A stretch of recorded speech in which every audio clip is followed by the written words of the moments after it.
Secretary please അകത്തേക്ക് വരിക.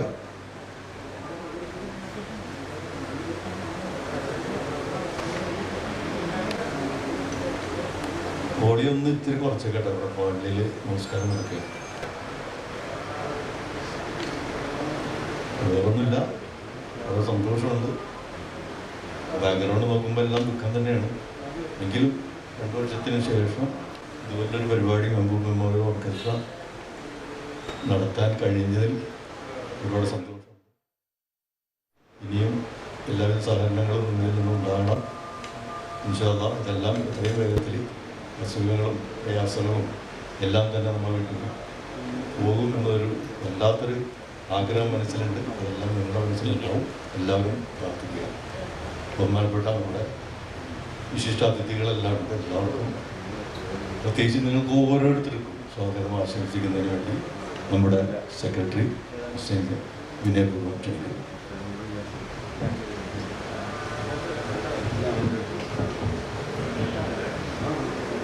എല്ലാവർക്കും നമസ്കാരം. ഈ മഹാമാരിയുടെ കാലത്ത് ഒരു പരിപാടികളും ചെയ്യാൻ കഴിഞ്ഞിട്ടില്ല എന്നുള്ളതാണ് സത്യം. അപ്പോൾ ഞങ്ങളിത് 31-ാം തീയതി റബ്സാബിൻ്റെ ഒരു ചെറിയ സ്മരണ നടത്താമെന്ന് വിചാരിച്ചു. ശനിയാഴ്ച ആയിരുന്നു ഫുൾ ലോക്ക്ഡൗൺ. ഞായറാഴ്ച ഉമ്പായ് സാഹിബിൻ്റെ 3ാം അനുസ്മരണ, അതും ലോക്ക്ഡൗൺ കാരണം ചെറിയ രീതിയിൽ ചെയ്യുക എന്ന് പ്രതീക്ഷിച്ചാണ്. പക്ഷേ മഹാമാരിയൊക്കെ മാറും എന്നും ഇത് നിലനിൽക്കില്ല എന്നുള്ള ഒരു വിശ്വാസം ഞങ്ങൾക്കുണ്ട്. വളരെ സങ്കടം തോന്നുന്ന ചില സന്ദർഭങ്ങൾ 2019 ശേഷം സാമാന്യം തിരക്കേടില്ലാത്ത രീതിയിൽ നടത്തി വന്നിരുന്ന റഫിനൈറ്റ് ഒരുപാട് ആളുകളുടെ പ്രതീക്ഷയായിരുന്നു. അത് 2019, 2020 ഞങ്ങൾക്ക് നടത്താൻ കഴിഞ്ഞില്ല. അതോടൊപ്പം തന്നെ 2018, 2019, 2020, 2021 നമ്മുടെ ഏറ്റവും അടുത്ത സുഹൃത്തുക്കൾ കൊച്ചിയുടെ സംഗീതത്തെ പുനരുജ്ജീവിപ്പിച്ച ഒരു പറ്റം നമ്മുടെ സുഹൃത്തുക്കൾ ഉമ്പായ് സാഹിബ്, കിഷോർ ബാബു, ആസാദ്, അതേപോലെ തന്നെ നമ്മുടെ അസീസ് ബാബ,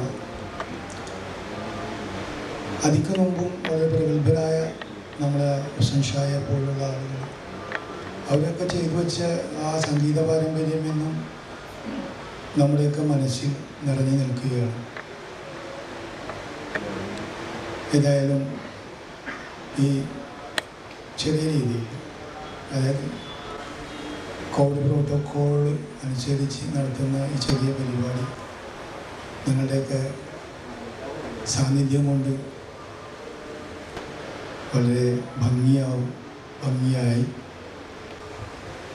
പിന്നെ നമ്മുടെ പ്രശസ്ത വ്യക്തിത്വങ്ങൾ ടി കെ ഞങ്ങളുടെ നേരത്തെ മുതലുള്ള ഒരു വെൽവിഷറാണ്. സംഘടനയുടെ പല കാര്യങ്ങൾക്കും അദ്ദേഹത്തിൻ്റെതായ കയ്യൊപ്പ് ഉണ്ടായിട്ടുണ്ട്. അദ്ദേഹത്തിന് സ്റ്റാൻഡിംഗ് കമ്മിറ്റി ചെയർമാനാണ്, സ്ഥിരം ഹെൽത്ത് സ്റ്റാൻഡിംഗ് കമ്മിറ്റി ചെയർമാനാണ് അദ്ദേഹം. വളരെ സന്തോഷം. അദ്ദേഹത്തെ ഞാൻ ഈ വേദിയിലേക്ക് സ്വാഗതം ചെയ്യുന്നു.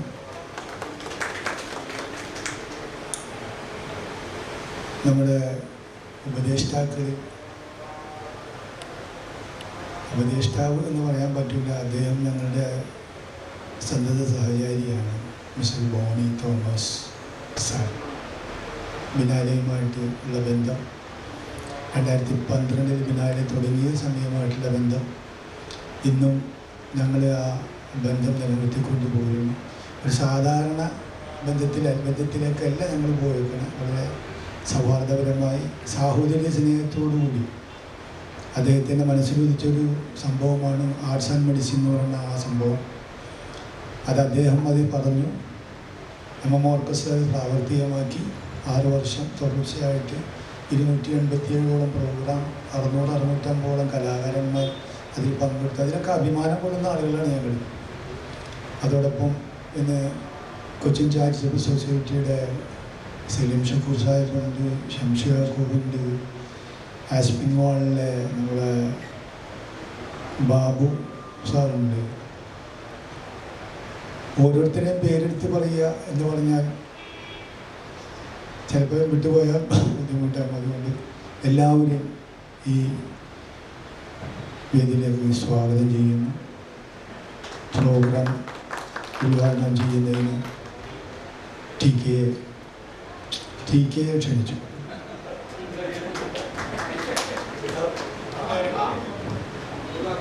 യോഗാധ്യക്ഷൻ പ്രിയങ്കരനായ മുസ്ലിങ്ങളടക്കമുള്ള പ്രിയങ്കരനായ ബോണി തോമസ്, മഹബൂബ് സാഹിബ്, നമ്മുടെ സലീം ഷുക്കൂർ, ഈ വേദിയിലിരിക്കുന്ന മുഴുവൻ ആളുകളും വിശിഷ്ട വ്യക്തിത്വങ്ങളാണ് അറിയാം.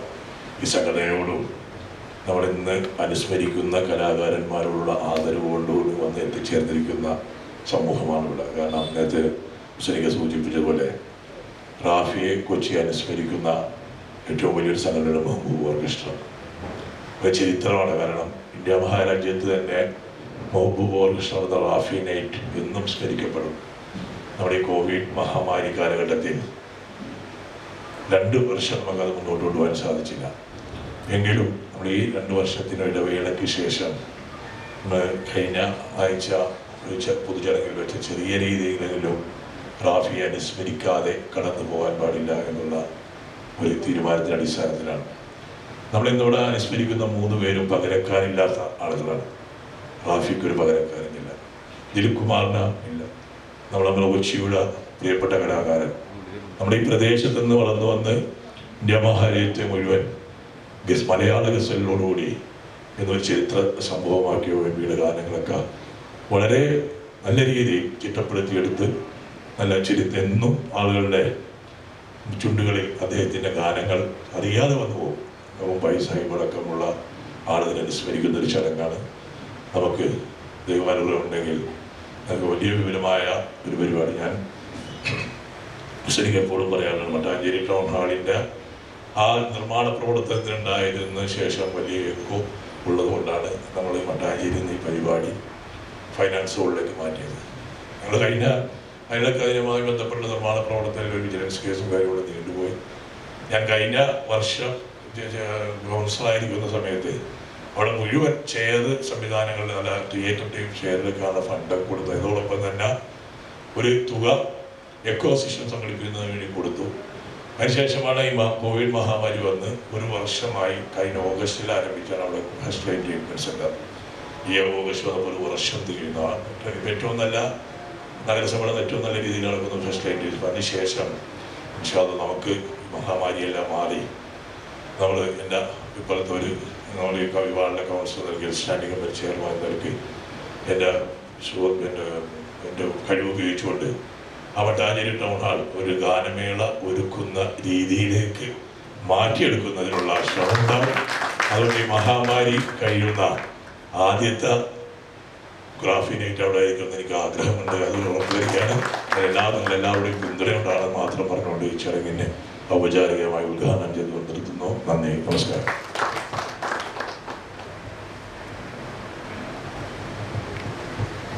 വളരെയധികം നന്ദിയുണ്ട് അച്ഛൻ സാഹിബ്. അദ്ദേഹം പറഞ്ഞ ഈ വാക്കുകൾ ഞങ്ങൾ നെഞ്ചിലേറ്റുകയാണ്. കാരണം 2012 ശേഷം നമുക്ക് ഒരു പ്രോഗ്രാമും മട്ടാഞ്ചേരി ടൗൺ ഹാളിൽ നടത്താൻ കഴിഞ്ഞിട്ടില്ല എന്നല്ല. ടൗൺ ഹാളിൽ ഒരുപാട് പ്രോഗ്രാം ചെയ്തിട്ടുണ്ടെങ്കിൽ തന്നെ സൗണ്ടിൻ്റെ പ്രശ്നത്തിൽ ഒരുപാട് ബുദ്ധിമുട്ടുകൾ ഉണ്ടായിട്ടുണ്ട്. എല്ലാവർക്കും അറിയാവുന്ന പ്രശ്നമാണ്. അപ്പോൾ അദ്ദേഹത്തിൻ്റെ ആ വാക്കുകൾ ശരിക്കും അത് ഉൾക്കൊണ്ടുകൊണ്ട് അദ്ദേഹം ചെയ്യും എന്ന് പറഞ്ഞാൽ ചെയ്യും എന്നുള്ള വിശ്വാസമുള്ള ആളുകളാണ് ഞങ്ങൾ. ഇൻഷാ അല്ലാഹ് നമ്മളൊക്കെ ജീവിച്ചിരിക്കുന്നുണ്ടെങ്കിൽ ഒരു റഫി നൈറ്റ് മട്ടാഞ്ചേരി ടൗൺ ഹാളിൽ നടത്തണം, തുടർച്ചയായിട്ട് നടന്നിട്ട് പോകണം എന്നുള്ള ആഗ്രഹമുള്ള ആളുകളാണ്. ഒരു ചെറിയ പരിപാടിയല്ല, ആയിരക്കണക്കിന് ആളുകൾ കൂടുന്ന ഒരു പരിപാടി നമ്മൾ നല്ല രീതിയിൽ തന്നെ ചെയ്യണം എന്നുള്ള വിശ്വാസം കൊണ്ടാണ് 2015 ഫൈൻ ആർട്സ് ഹോളിലേക്ക് പോയത്. പിന്നെ നമ്മുടെ മഹത് വ്യക്തിത്വങ്ങളെ കുറിച്ചിട്ട് ഞാനൊന്നും പറയാതിരുന്നത്, അത് പറയാൻ ഏറ്റവും ഉചിതം കഴിവുള്ള ഒരു വ്യക്തിയാണ് നമ്മുടെ ബോണി ഒരു അനുസ്മരണ പ്രഭാഷണം നടത്തുന്നതാണ്. ദിലീപ്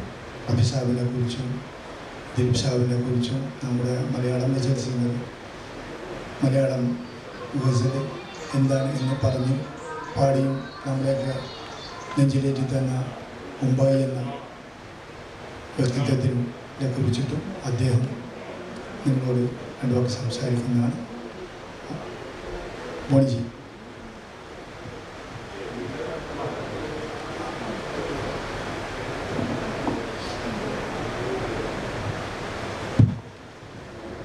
നമസ്കാരം, ഗുഡ് ഈവനിങ്. ആദ്യമായി എന്നെ ഈ പരിപാടിയിലേക്ക് ക്ഷണിച്ചത്, ഈ കർമ്മം ഈ 3 വ്യക്തിത്വങ്ങളെക്കുറിച്ച് സംസാരിക്കാൻ ക്ഷണിച്ചത് ഒരു അത്ഭുതത്തോടുകൂടിയാണ് ഞാനത് ഉൾക്കൊണ്ടത്. കാരണം ഞാനതിന് പറ്റിയ ആളാണോ എന്ന് എനിക്ക് സംശയമുണ്ട്. കാരണം ഇന്നിവിടെ നമ്മൾ സ്മരിക്കുന്ന 3 പ്രഗത്ഭർ, ഒരാൾ സിനിമാ മേഖലയിൽ, അഭിനയത്തിൻ്റെ മേഖലയിൽ അദ്ദേഹത്തിന് അതിൻ്റെ ഏറ്റവും ഉത്തുംഗ ശൃംഗത്തിൽ നിന്ന ആളാണ്.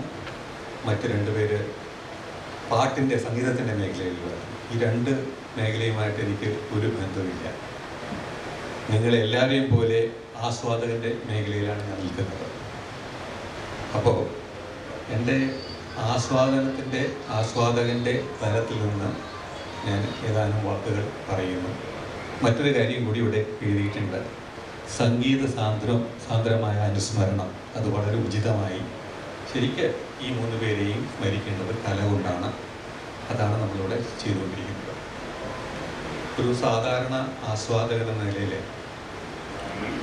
സംഗീതത്തിൻ്റെ മേഖലയിലും സിനിമയുടെ മേഖലയിലായാലും എന്നെ വളരെ സ്വാധീനിച്ച ഒരു സംഭവം, ഞാൻ ഡൽഹിയിൽ ജോലി ചെയ്യുമ്പോഴാണ് ഉണ്ടായത്. അവിടെ ഡൽഹിയിൽ ജോലി ചെയ്യുന്ന സമയത്ത് ഡൽഹിയിലെ നിസാമുദ്ദീൻ എന്നൊരു സ്ഥലമുണ്ട്. നിസാമുദ്ദീനിൽ അവിടെ ഒരു ദർഗയുണ്ട്. സൂഫി നിസാമുദ്ദീൻ ഔലിയയുടെ ദർഗ. എല്ലാ വ്യാഴാഴ്ചകളിലും സൂര്യൻ അസ്തമിച്ചാൽ, ഇരുട്ട് പരന്നാൽ ഈ ദർഗയുടെ സമീപത്തെ ഒരു സ്ഥലത്ത് ഖാവാലി പാട്ടുകാർ വരും. അത് ലോക്കലായിട്ടുള്ള ആളുകളാണ്. ഇവിടെയുള്ള ചെറുപ്പക്കാരുണ്ട്, പ്രായമായിട്ടുള്ള ആളുകളുണ്ട്. എല്ലാ വ്യാഴാഴ്ചകളും രാത്രിയിൽ സംഭവിക്കണം. കുറേ പേര് വരും, അനവധി ആസ്വാദകർ. കൂട്ടത്തിൽ ഞാനും ഉണ്ടായിരുന്നു. ആദ്യമായിട്ട് എന്നോടൊരു ആളിതിനെ കുറിച്ച് പറഞ്ഞു. ഞാനവിടെ ചെന്നു. അത് അനുഭവിക്കാൻ എനിക്ക് ഭാഗ്യമുണ്ടായി. കല എങ്ങനെയാണ് ജനത്തിൻ്റെ ജീവിതത്തിൽ ജനകീയമായി മാറിയിരിക്കുന്നത്, ഒരു സംസ്കാരത്തിൻ്റെ ഭാഗമായിരിക്കുന്നത് എന്ന് ആദ്യമായി ഞാൻ അറിഞ്ഞത് അവിടെ വെച്ചിട്ടാണ്. അവിടെ വരുന്ന ആളുകൾ എല്ലാം തന്നെ ഈ ഔലിയ എന്ന പുണ്യവാൻ്റെ ഭക്തന്മാരൊന്നും ആയിരിക്കണം എന്നില്ല. പല ജാതി മതത്തിലുള്ള ആളുകളായിരിക്കും. പക്ഷേ ഔലിയയുടെ ദർഗയുടെ തൊട്ടടുത്താണ് നടക്കുന്നത്. ഇത് ആസ്വദിക്കാൻ വേണ്ടി ഓരോ വ്യാഴ്ചകളിലും ഡൽഹിയുടെ പല ഭാഗങ്ങളിൽ നിന്ന് വന്നെത്തുന്ന ആളുകൾ. അവിടെ ഞാൻ പല ആഴ്ചകളിലൂടെ പോയപ്പോൾ, ഓരോ തവണ പോകുമ്പോഴും ക്രമേണയാണ് ഇതിൻ്റെ ഉള്ളടക്കം കൂടുതൽ ബോധ്യപ്പെട്ടു തുടങ്ങി. അവിടെ പാടുന്ന പാട്ടുകളെല്ലാം അമീർ ഖുസ്രു എന്ന കവിയുടെ 13-ാം നൂറ്റാണ്ടിൽ ജീവിച്ചിരുന്നയാളാണ്. ഡൽഹി സുൽത്താൻ്റെ കൊട്ടാരത്തിലെ കവിയായിരുന്നു. അദ്ദേഹത്തിൻ്റെ പാട്ടുകളാണ്, അദ്ദേഹത്തിൻ്റെ വരികളാണ് അവിടെ കാവാലിയായി അവിടെ പാടിക്കൊണ്ടിരിക്കുന്നത്. ഞാൻ അമീർ ഖുസ്രുവിനെ കുറിച്ച് മനസ്സിലാക്കാൻ ശ്രമിച്ചു. അപ്പോഴാണ് മനസ്സിലായത് നിസാമുദ്ദീൻ ഔലിയയുടെ പ്രിയ ശിഷ്യനായിരുന്നു അമീർ ഖുസ്രു.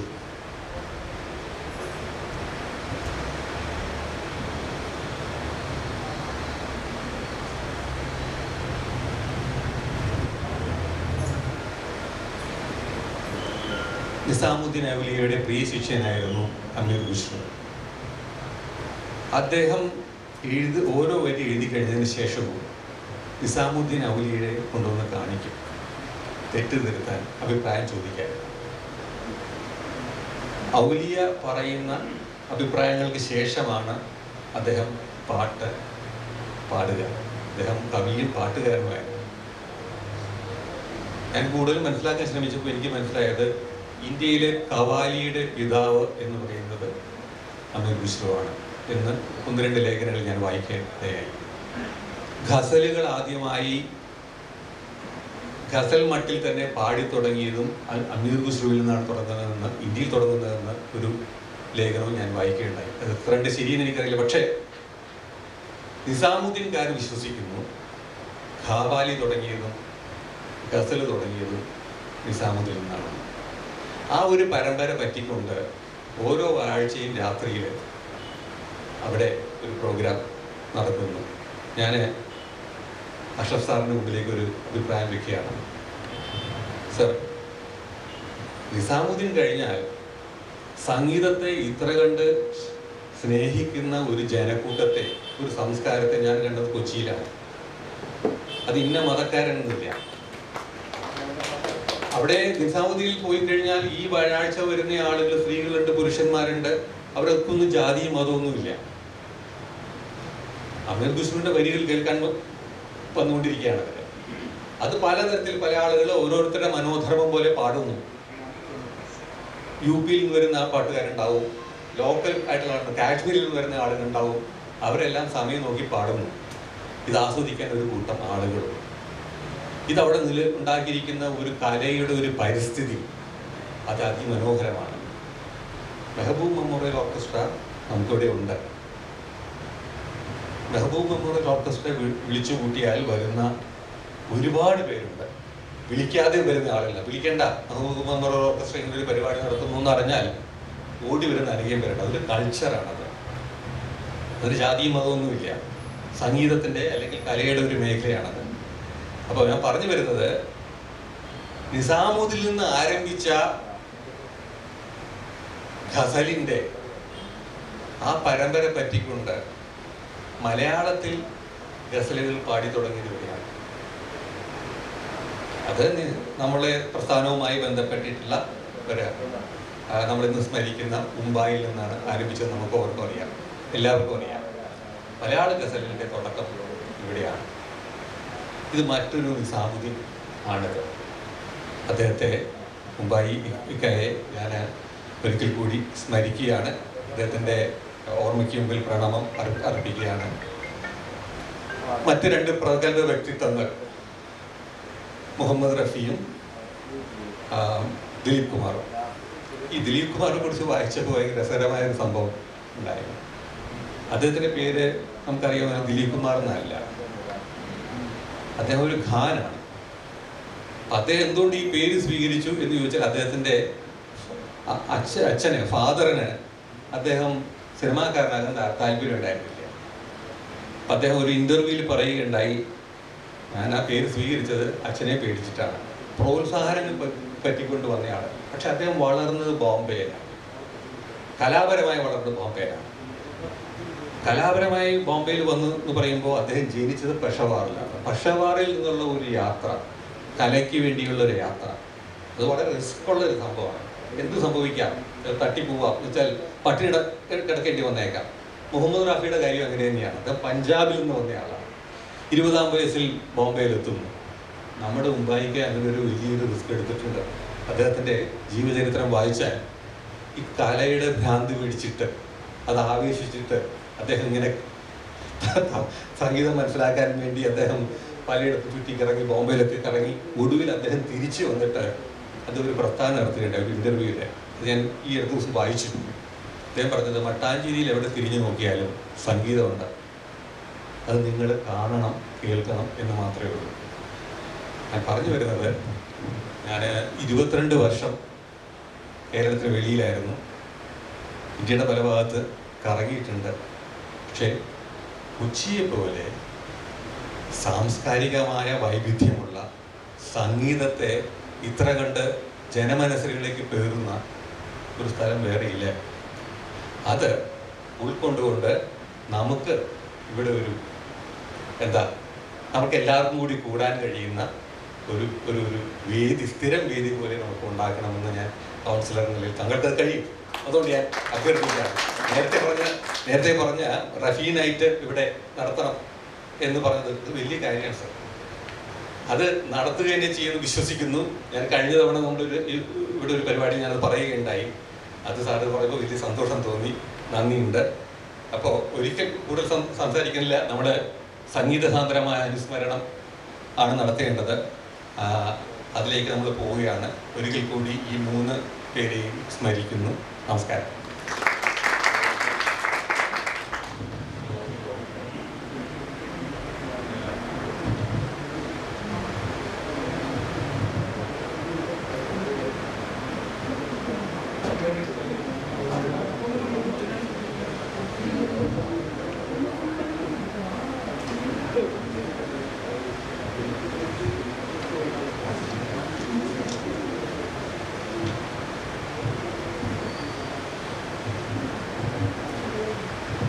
പേടിക്കണ്ട, ഞാൻ പാട്ട് പാടുന്നില്ല. ഒരല്പം സംസാരിക്കേണ്ട ആവശ്യമുണ്ട്, അതുകൊണ്ട് സംസാരിക്കും. എത്ര മേനെ? ആ, വെരി ഗുഡ്. ഇതിൽ ആദ്യമായിട്ട് പറയുന്നത്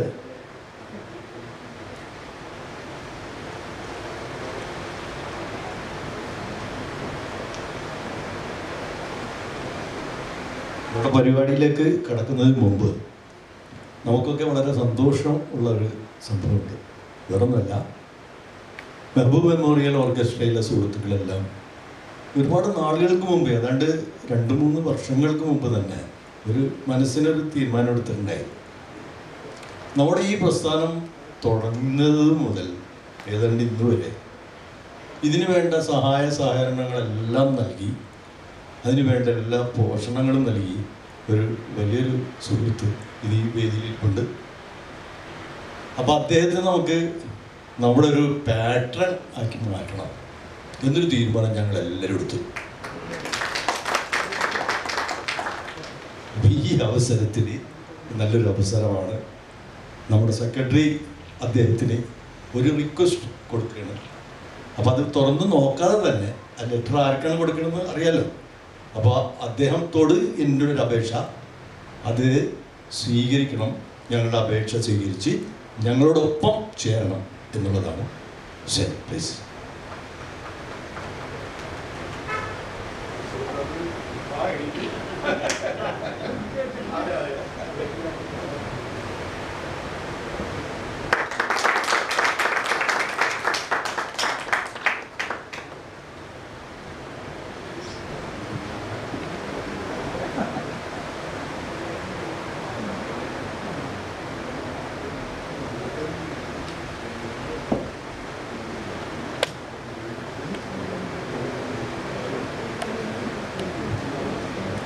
പ്രിയപ്പെട്ട സുഹൃത്തുക്കളെ, നാം അനുസ്മരിക്കുന്ന വ്യക്തിത്വങ്ങൾ നാം കണ്ടും കേട്ടും ആസ്വദിച്ചും അനുഭവിച്ചും വളരെ അടുത്തറിഞ്ഞവരാണ്. അവരുടെ ജീവിതത്തിലെ ക്രിയാത്മകങ്ങളായ നിമിഷങ്ങളെ ദൈവീകമായി അവർക്ക് ലഭിച്ചിട്ടുള്ള അനുഗ്രഹീത കഴിവുകളെ നാം നമ്മുടെ ഹൃദയത്തിലേക്ക് ആവാഹിച്ചിട്ടുള്ളതാണ്. കാലാന്തരങ്ങൾ ഈ മഹത്തുക്കളുടെ പ്രതിഭകളെ കുറിച്ച് പാടി പുകഴ്ത്തും. നാം അവരെ പ്രണമിക്കുന്നു. പ്രാണനെ സ്വരത്തിലേക്ക് സന്നിവേശിപ്പിച്ച ലോകം കണ്ട അനശ്വര ഗായകൻ, വേർപാടിൻ്റെ 41ാമത് വർഷം മുഹമ്മദ് റഫി സാബ്. കഥാപാത്രങ്ങൾക്ക് തീഷ്ണതയും ഭാവവും നൽകി പ്രത്യേക മാനറിസങ്ങളും നോട്ടവും മൗനവും കൊണ്ട് പരിപോഷിപ്പിച്ച് റിയലിസത്തിലേക്ക് നായകനെ പാകപ്പെടുത്തിയ ആദ്യത്തെ ഭാരതീയ നടൻ മുഹമ്മദ് യൂസുഫ് ഖാൻ, ദിലീപ് കുമാർ.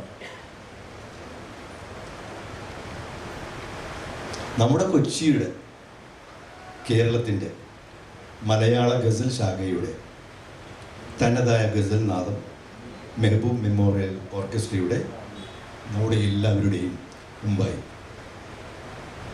നാം ഓർക്കുന്നു ആസാദിനെ, അബുവിനെ, അബ്ദുക്കോയെ, അസീസ് ബാബയെ, വേർപിരിഞ്ഞ നമ്മുടെ മറ്റു സുഹൃത്തുക്കളെ നിങ്ങളേവരുടെയും അനുവാദത്തോടെ സമർപ്പിച്ചുകൊള്ളുന്നു. മെഹബൂബ് മെമ്മോറിയൽ ഓർക്കസ്ട്രയുടെയും നിങ്ങളുടെയും സംഗീത സാന്ദ്രമായ അനുസ്മരണം. അടുത്തൊരു കാര്യത്തിലേക്ക് നമ്മൾ പ്രവേശിക്കുമ്പോൾ നമുക്കൊക്കെ പ്രിയങ്കരരായ ഒരു പറ്റം കലാകാരന്മാർ, അവരിപ്പോൾ ഇന്നിപ്പോൾ ഇവിടെ വരാൻ അവർക്ക് കഴിഞ്ഞിട്ടില്ല. ഈ അനുസ്മരണ പരിപാടിയെ പ്രോത്സാഹിപ്പിച്ചുകൊണ്ട് അവർ ആലപിച്ച റഫി സാഹിബിൻ്റെ ഗാനങ്ങളുടെ ഒരു വീഡിയോ ക്ലിപ്സ്, അതോടൊപ്പം തന്നെ അവരുടെ ഒരു ചെറിയ വോയിസ് ക്ലിപ്പ് ഇതെല്ലാം അയച്ചു തന്നിട്ടുണ്ട്. അതിവിടെ പ്രദർശിപ്പിക്കുകയാണ്. Muhammad Aslam from Bengaluru, Anil Bajpayee from Mumbai, Fahad Yaf from Dubai, Saurav Kishan from Kozhikode. അപ്പോൾ നിങ്ങൾക്ക് അത് ഇവിടെയുള്ള TV-യിലൂടെ നിങ്ങൾക്ക് കാണാം. നാം എല്ലാവരും വളരെയധികം വേദനയോടെ മിസ് ചെയ്യുന്ന നമ്മുടെ സ്വന്തം കലാകാരനാണ് ആസാദ്. അദ്ദേഹത്തിൻ്റെ ഒരു ആലാപനം അതായിരിക്കും ഈ വീഡിയോ തുടങ്ങുമ്പോൾ നമ്മൾ ആദ്യം ദർശിക്കുന്നത്.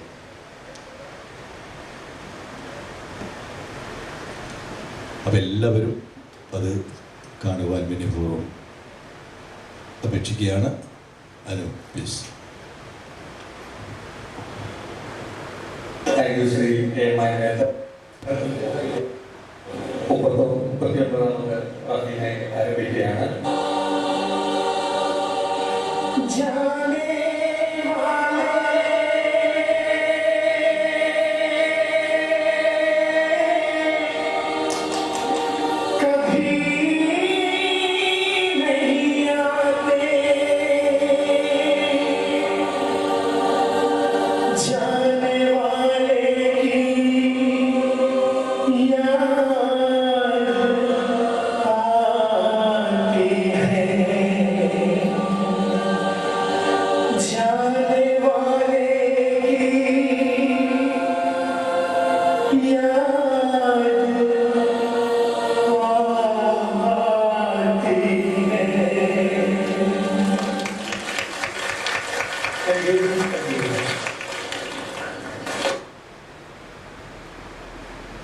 നമസ്കാരം.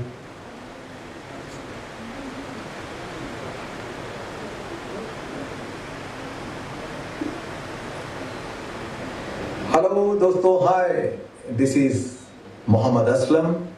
दोस्तों सबको मेरा नमस्कार, सलाम, आदाब और नमस्ते.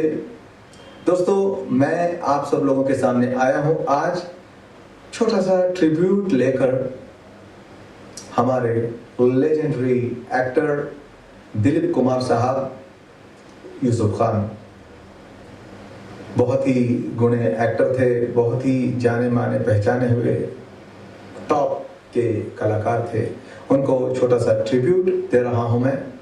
और दोस्तों बहुत ही आवाज़ के शहंशाह, the emperor of voice singing, Mohammad Rafi साहब को भी मैं ट्रिब्यूट देता हूं. और हमारे कोचिन आज़ाद जो बहुत ही अच्छे सिंगर और मेरे बहुत अच्छे मित्र, I miss Cochin Azad ji. I miss हमारे दोस्त अबू बकर साहब यानी किशोर अबू का, उनको मैं बहुत मिस करता हूं. और हमारे सबसे अच्छे टॉप सिंगर गज़ल जो मलयालम में गाते हैं, उनका मैं हमेशा YouTube में सुनता हूं, जिसका नाम है मुंबई. मुंबई को मैं बहुत बहुत मिस कर रहा हूं. और तमाम लोगों को जो आप बैठे हैं लोग, सबको मैं मिस कर रहा हूं. दोस्तों बहुत सारे सिंगर्स हैं जो मेरे बिना गा रहे हैं आज. आई कंग्रेचुलेट हमारे तमाम मेंबर्स, महबूब मेमोरियल ऑर्केस्ट्रा के तमाम मेंबर्स को मैं थैंक यू कहता हूँ सच्चे दिल से कि मुझे एक मौका दिया आप सब लोगों ने. थैंक यू, बहुत बहुत धन्यवाद. बहुत ही अच्छा लगा आप सब लोगों के बीच ऑर्केस्ट्रा में गाने का. और दोस्तों मैं महबूब मेमोरियल ऑर्केस्ट्रा को बहुत पसंद करता हूँ. बहुत ही अच्छे आर्टिस्ट लोग हैं. और तमाम आर्टिस्टों को मेरा सलाम, मेरा नमस्कार. I miss you and once again thank you all members of MMO Mehboob memorial orchestra के तमाम मेंबर्स को थैंक यू सो मच. बहुत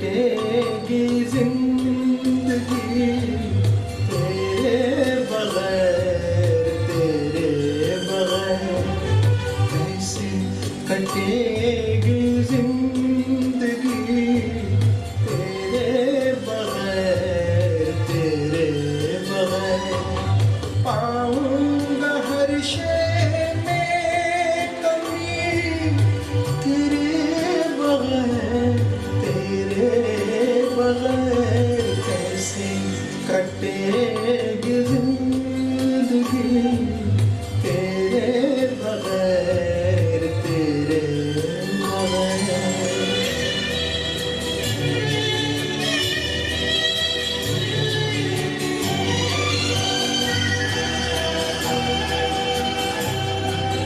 फूल खिले तो यूं लगे फूल नहीं ये दाग है, फूल खिले तो यूं लगे फूल नहीं ये दाग है, तारे फलक पे यूं लगे जैसे बुझे चराग है, आग लगाए चांदनी तेरे बगैर, तेरे बगैर कैसे कटेगी जिंदगी तेरे बगैर, तेरे बगैर।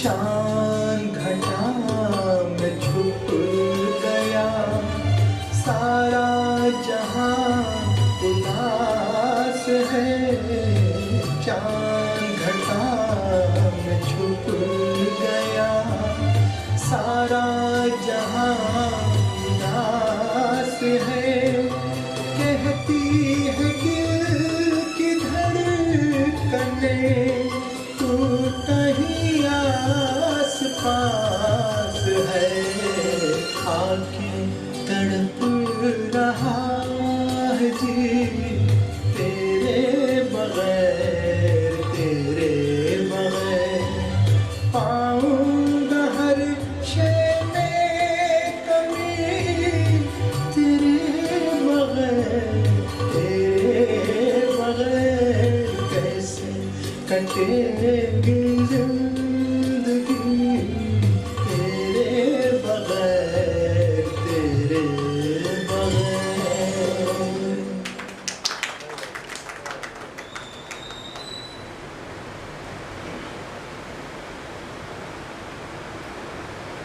कोई सावर दिल को बहलाता नहीं, कोई सावर दिल को बहलाता नहीं, बेखुदी में भी करारा था नहीं, कोई सावर दिल को बहलाता नहीं।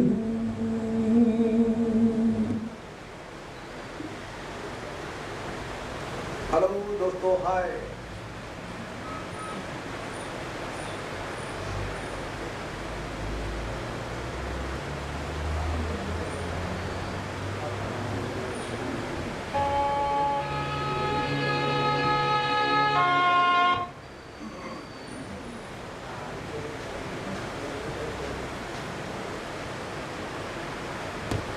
നമസ്കാരം, ഞാൻ സൗരവ് കിഷൻ. MMO ഓർക്കസ്ട്ര, MMOൻ്റെ മെമ്പേഴ്സ്, പിന്നെ കൊച്ചിക്കാർ, അന്നത്തെ ആ പരിപാടീൻ്റെ ആ ഒരു ഹാങ് ഓവർ ഇതുവരെ എൻ്റെ മനസ്സിൽ നിന്ന് മാറിയിട്ടില്ല. കാരണം ഞാൻ എൻ്റെ ജീവിതത്തിൽ ഏറ്റവും കൂടുതൽ എൻജോയ് ചെയ്തിട്ടുള്ള ഒരു പരിപാടിയാണ് അന്നത്തെ റഫി നൈറ്റ്. കാരണം ഒരു വേർത്തനൊരു അനുഭൂതിയായിരുന്നു എനിക്ക് കൊച്ചിയിൽ നിന്ന് കിട്ടിയത്. അതിൻ്റെ കടപ്പാട് നന്ദി എനിക്ക് എപ്പോഴും ഉണ്ട്. I am so happy. പിന്നെ ഹുസൈൻ ഖേനോടും പിന്നെ മെഹബൂബ് ഖേനോടും എല്ലാവരോടും നന്ദി. പിന്നെ ഇപ്പം എം എം ഒൻ്റെ ആൾക്കാരൊക്കെ ഈ 5-ാം തീയതി റഫി സാബിൻ്റെയും പിന്നെ ദിലീപ് സാബിൻ്റെയും പിന്നെ മുംബൈക്കേൻ്റെയും ഇവരെല്ലാവരുടെയും ഒരു അനുസ്മരണം ചെയ്യുന്നുണ്ട്. I am so happy to hear this. അപ്പം എൻ്റെ എല്ലാവിധ ആശംസകളും നേരുന്നു.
പരിപാടിയിലേക്ക് നമുക്ക് പ്രവേശിക്കാം. നിങ്ങളെല്ലാം ആകാംക്ഷയോടുകൂടി കാത്തിരുന്ന സംഗീതാർച്ചന. അപ്പോൾ അതിൻ്റെ തുടക്കം നിങ്ങളത് കണ്ടു കഴിഞ്ഞു. ഏറ്റവും അവസാനമായി പാടിയത് അനിൽ ബാജ്പേയി ബോംബെയിലാണ്. അദ്ദേഹത്തോട് സംസാരിച്ചപ്പോൾ വീഡിയോ കാണിക്കാനുള്ള സാങ്ഷൻ തന്നതിന് ശേഷം ഞാൻ പറഞ്ഞു എനിക്കൊരു വീഡിയോ ക്ലിപ്പ് വേണമെന്ന് പറഞ്ഞു.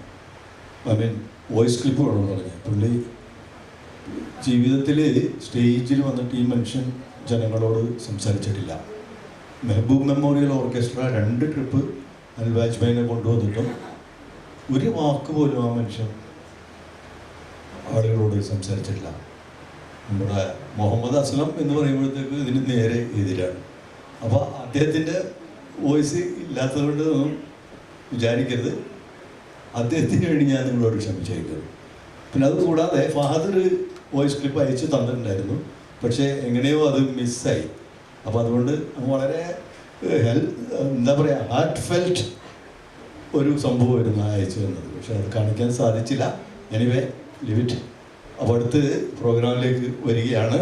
ഇന്നത്തെ ഈ പ്രോഗ്രാം കോമ്പയർ ചെയ്യുന്നത് നമ്മുടെ സ്വന്തം മുകേഷ് അഗർവാളിൻ്റെ വൈഫാണ്, Mrs Ronak Agarwal. And I am very proud to invite her on stage. Please. Orchestra team, hello. ജോസിബായ്.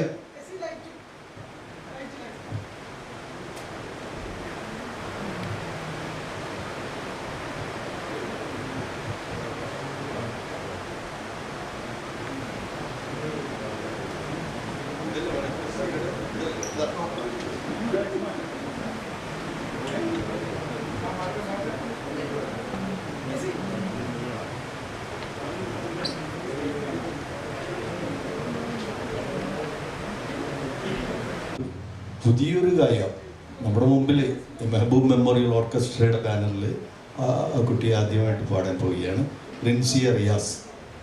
എടവനക്കാടാണ് അവർ താമസിക്കുന്നത്. 10ാം ക്ലാസ്സിലേക്ക് ഇപ്പോൾ ജസ്റ്റ് പാസ്സായി. അവൾ HS സ്കൂളിലാണ് പഠിക്കുന്നത്. റിയാസ് അബുവാണ് കുട്ടിയുടെ ഉപ്പ, സിനി റിയാസ് ഉമ്മ. ഉമ്മയുടെ പാട്ടായിരിക്കും ആ കുട്ടി പാടുന്നത്. ഇപ്പോഴല്ല, അത് റോണക്ക് വിളിക്കുമ്പോൾ വന്ന് പാടണം. Thank you. यहाँ बैठे सभी को मेरा हार्दिक अभिनंदन. Let's start today's program with Rafi साहब's first song. ये हुस्न ज़रा जाग from the movie मेरे महबूब, released in the year 1963. The lyrics are penned down by Shakil Badayuni Sahab and the music is composed by Naushad Sahab. I would like to call upon Mr. Junior Mehboob ji to please come on the stage and sing for us. Thank you.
इश्क जगाए ऐ हुस्न जरा जाग तुझे इश्क जगाए बदले मेरी तकदीर जो तू होश में आए बदले मेरी तकदीर जो तू होश में आए ऐ हुस्न जरा जाग तुझे इश्क जगाए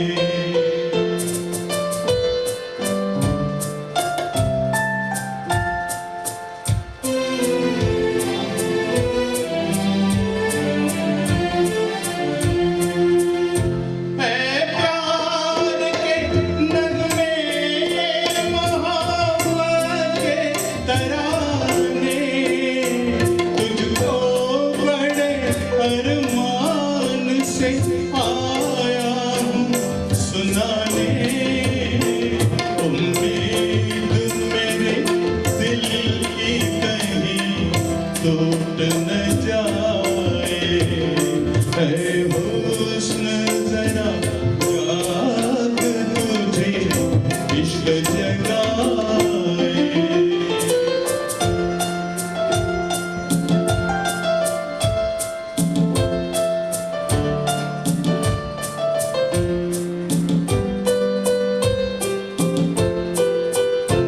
साजे दिले खामोश में एक सोच जगा दे तू भी मेरी आवाज में आवाज मिला दे आया हूँ तेरे दर पे बड़ी आस लगाए ऐ हुस्न जरा जाग तुझे इश्क जगाए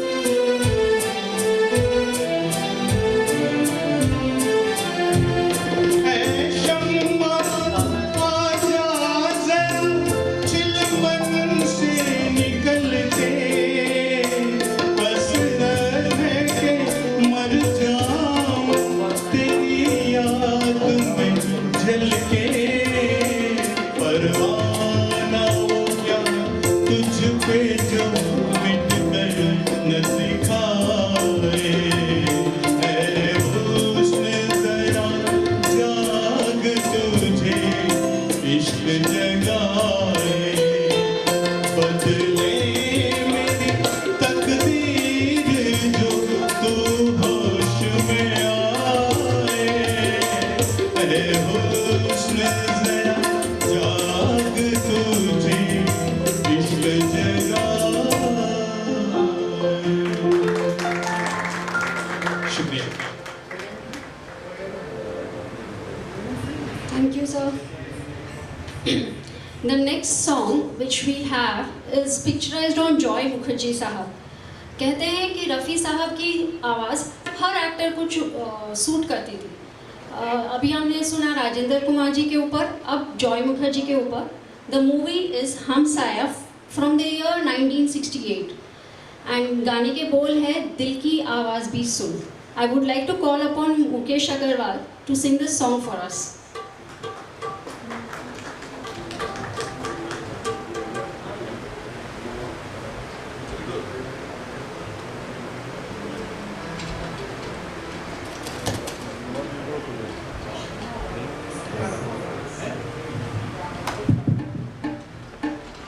गुड इवनिंग मेरे प्यारे दोस्तों, आप सबका हार्दिक अभिनंदन और स्वागत करना चाहूँगा एमएमओ के इस स्टेज पे. दोस्तों मैं ये शेयर करना चाहता हूँ आप सबसे. I hope it is okay, I am talking in Hindi. Thank you so much. So एक बात ये शेयर करना चाहता हूँ दोस्तों कि ये जो स्टेज है, इस मिनी स्टेज को एमएमओ ऑर्केस्ट्रा का जो स्टेज है मेरे दिल के बहुत ही करीब रहा है. एंड जो मौके मुझे एमएमओ ने, हुसैन का महबूब जी, अजीज़ जी, सत्तार का जो भी सब मिलके जो मेंबर्स हैं एमएमओ के, जो भी मौका आपने मुझे दिया है बड़ा ही सराहनीय है। और मैं ज़िंदगी भर तक ये कभी भूल नहीं पाऊँगा कि कुछ वालों ने जो मुझे प्यार दिया है, मुझे बाहर कहीं भी नहीं मिला है। Thank you each and every one of you, thank you very very much.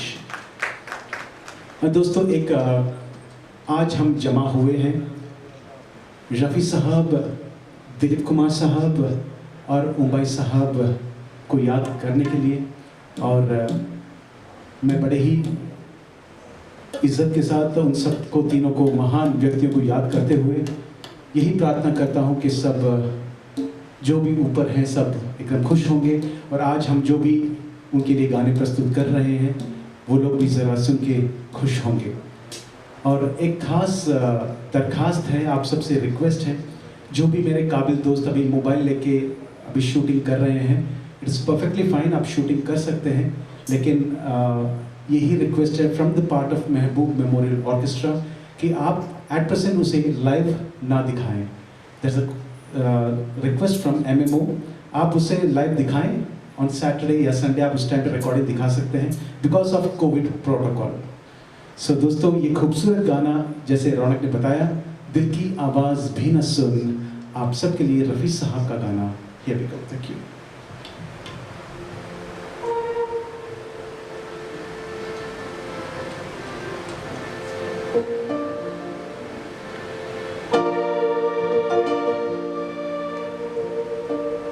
दिल की आवाज़ भी सुन,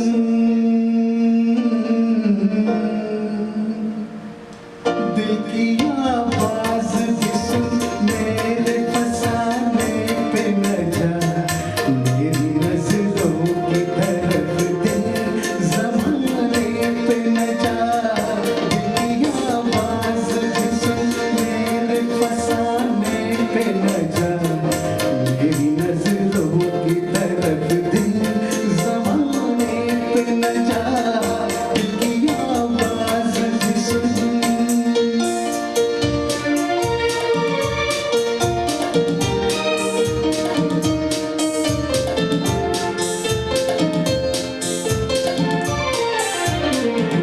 एक नजर देख ले,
तुझे दाग दिल से नहीं,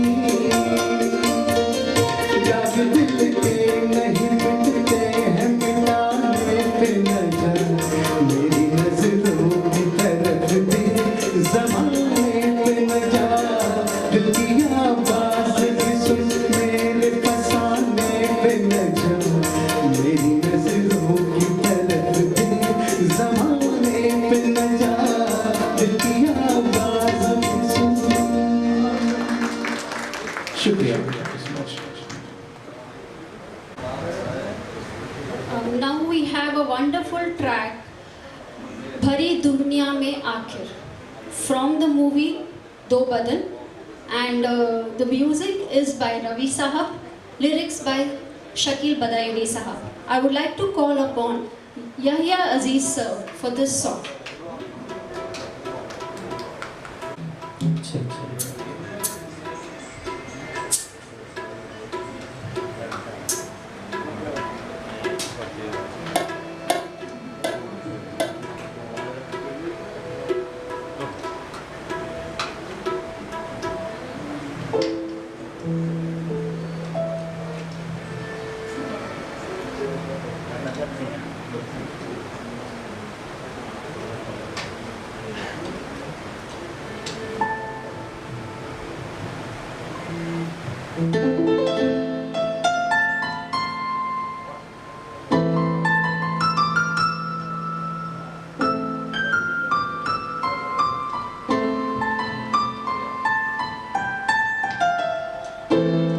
भरी दुनिया में आखिर दिल को समझाने कहाँ जाए, भरी दुनिया में आखिर दिल को समझाने कहाँ जाए, मोहब्बत हो गई जिनको वो दीवाने कहाँ जाए, भरी दुनिया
समझ में कुछ नहीं आता, समझ में कुछ नहीं आता, सुकून पाने कहाँ जाए, मोहब्बत हो गई जिनको वो दीवाने कहाँ जाए, भरी दुनिया में आकर दिल को समझाने कहाँ जाए, भरी दुनिया।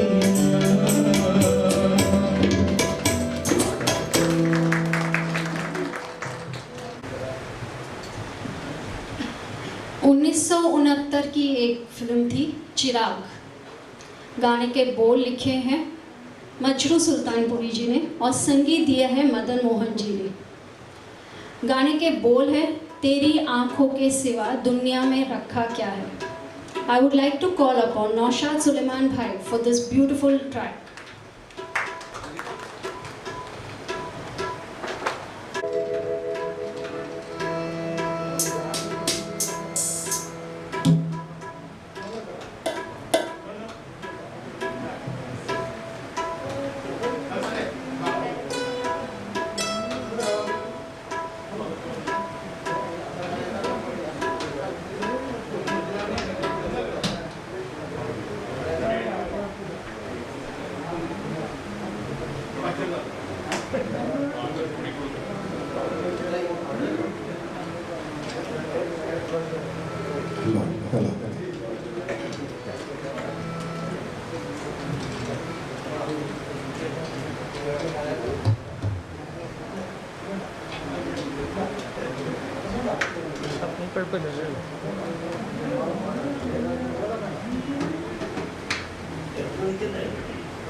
तेरी आँखों कैसी बात दुनिया में रखा क्या है, तेरी आँखों कैसी बात दुनिया में रखा क्या है, ये मुझे सुबह चले ये झुके शाम डले, मेरा जीना मेरा मरना इन्हीं पलकों से चले, तेरी आँखों कैसी बात दुनिया में रखा क्या है।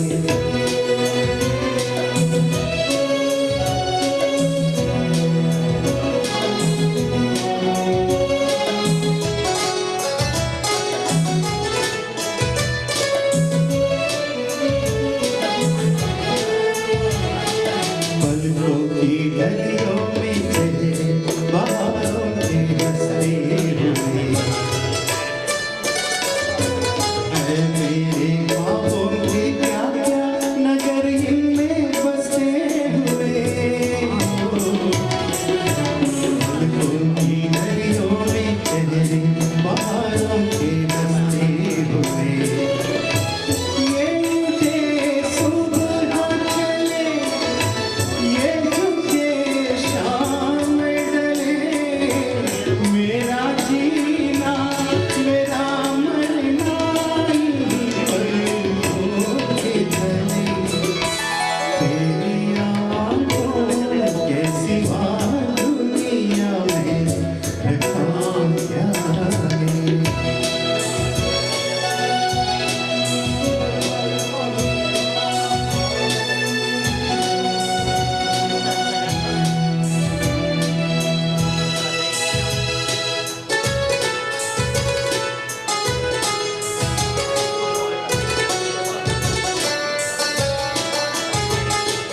इनमें मेरे आने वाले ज़माने की तस्वीर है,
from the movie मेरे महबूब, and the song गाने के बोल है मेरे महबूब तुझे मेरी मोहब्बत का.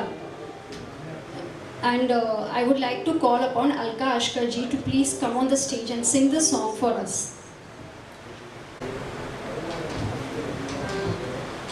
Next song is from the movie मेरे महबूब, and the song गाने के बोल है मेरे महबूब तुझे मेरी मोहब्बत का.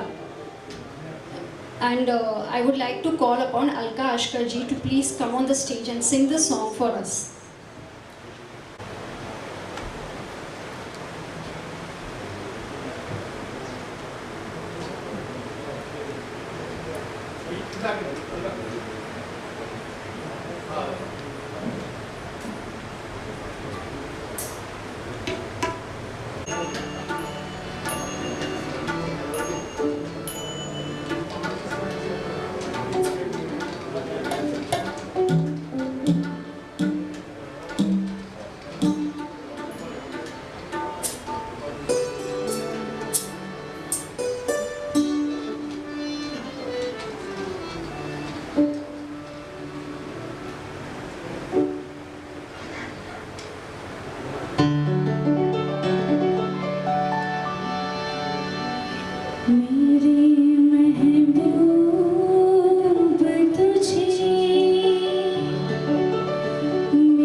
Next, we have a tribute to our Mumbai Sahab. I would like to call upon Salam Sahab for paying the tribute.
Thank you.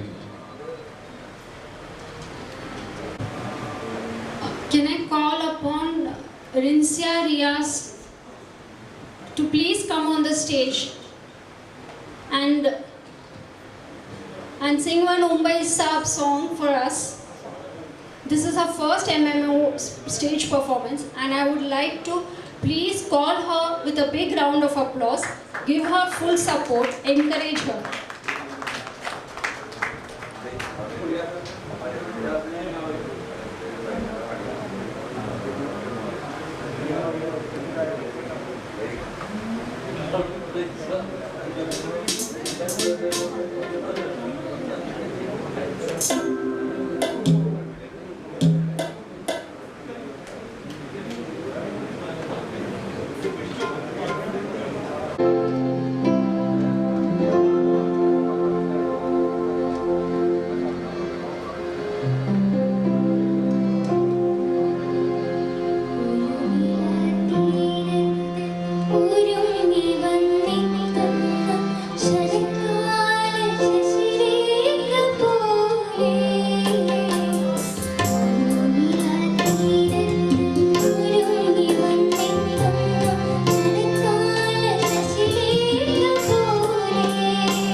Burman साहब पे पिक्चराइज हुआ है। और इस गाने की खास बात यह है कि this song is shot inside Qutub Minar. The song is from the movie तेरे घर के सामने। बोल लिखे हैं हसरत जयपुरी जी ने और संगीत दिया है सचिन देव बर्मन साहब ने। I would like to call and invite Junaid Mehboob Saab for this beautiful song.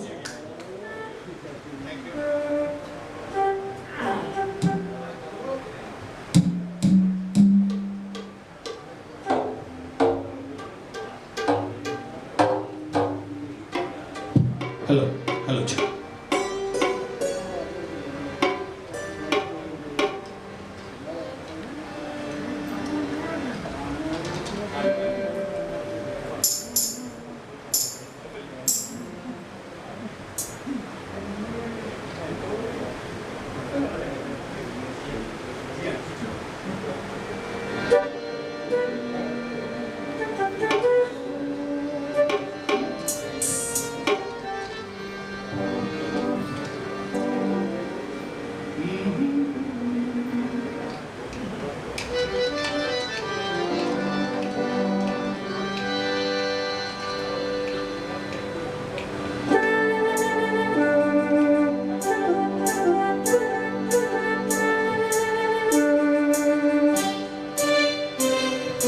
दिल का भंवर करे पुकार, प्यार का राग सुनो, प्यार का राग सुनो रे।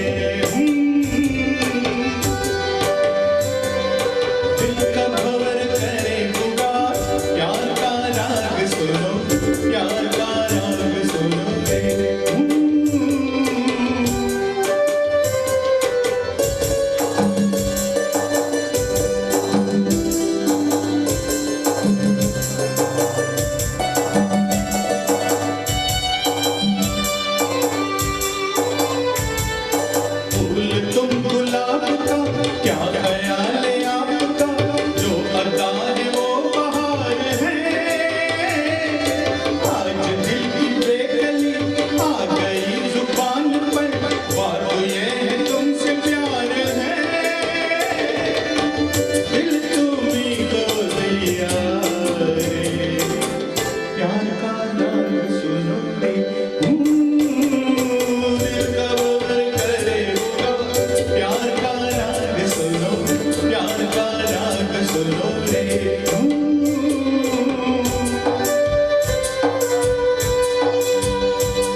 प्यार का राग सुनो।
आज़ाद साहब ने और संगीत लिरिक्स है शकील बदायूनी साहब के।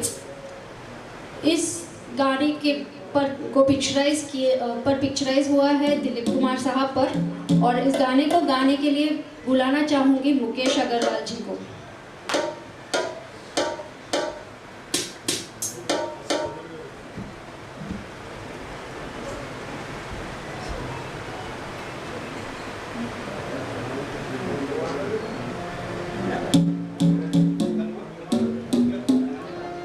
दोस्तों मैं फिर से हाजिर हूँ। ये जो गाना जो पेश कर रहा हूँ आप सबके सामने, दिलीप कुमार साहब पे पिक्चराइज किया हुआ गाना, और मेरी तरफ से एक ट्रिब्यूट है दिलीप कुमार साहब के लिए। और बड़ा ही एक कॉमन सॉन्ग है हमारे सब कुछ इन वालों के लिए, आज पुरानी राहों से। लेकिन रफ़ी साहब ने जो आवाज़ दी है इस गाने के लिए, इट इज़ अनबिलीवेबल। जो द लाइव परफॉर्मेंस की तरह लगता है जब भी अब उनका ये गाना सुनते हैं। सो मेरी तरफ से कोई भूल चूक हो जाए तो प्लीज़ माफ़ कीजिएगा। पूरी कोशिश करूँगा आप सबके लिए ये गाना पेश करने के लिए। आज पुरानी राहों से, फ्रॉम द मूवी आदमी, released in the year 1968। Thank you so much.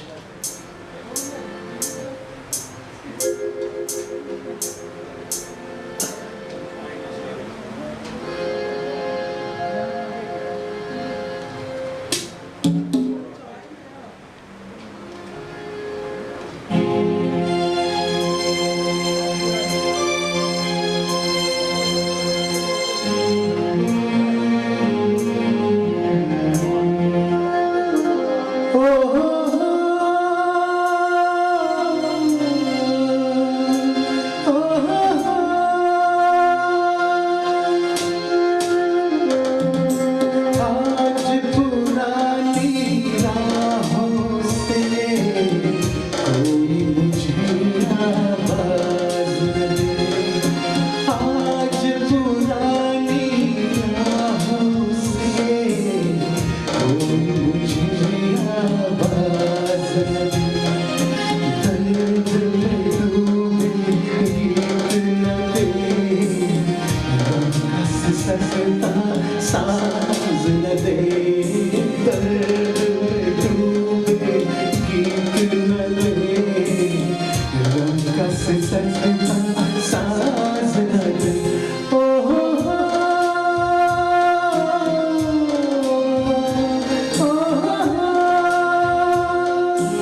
साज न दे, दर्द पे डूबे गीत न दे, गम का ससरता साज न दे।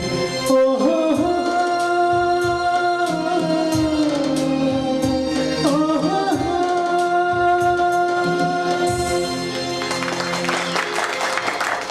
शुक्रिया, thank you so much. Dilip Kumar साहब और रफ़ी साहब का एक और गाना आज हम पेश करेंगे, दिल में छुपा के प्यार। फिल्म का नाम है आन। संगीत दिया है नौशाद साहब ने और गीत के बोल लिखे हैं शकील बदायूनी साहब ने। I would like to call upon Yahya Aziz ji for this song.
छुपा के प्यार का तूफान ले चले, हम आज अपनी मौत का सामान ले चले, मौत का सामान ले चले, दिल में छुपा के प्यार का तूफान ले चले, हम आज अपनी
आखिरी पड़ाव पर पहुंच चुके हैं।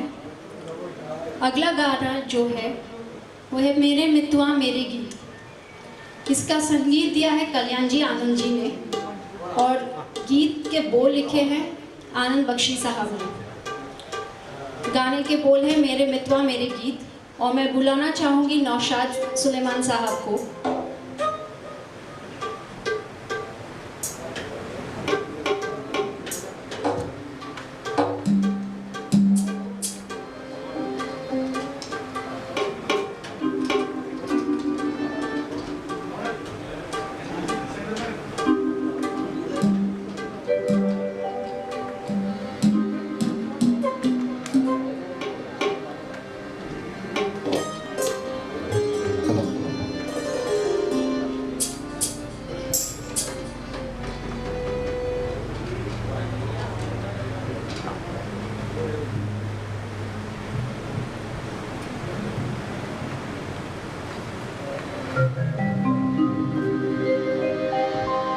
मेरे मितवा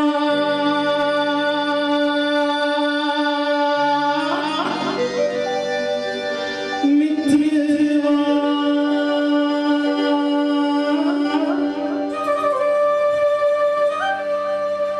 मेरे रे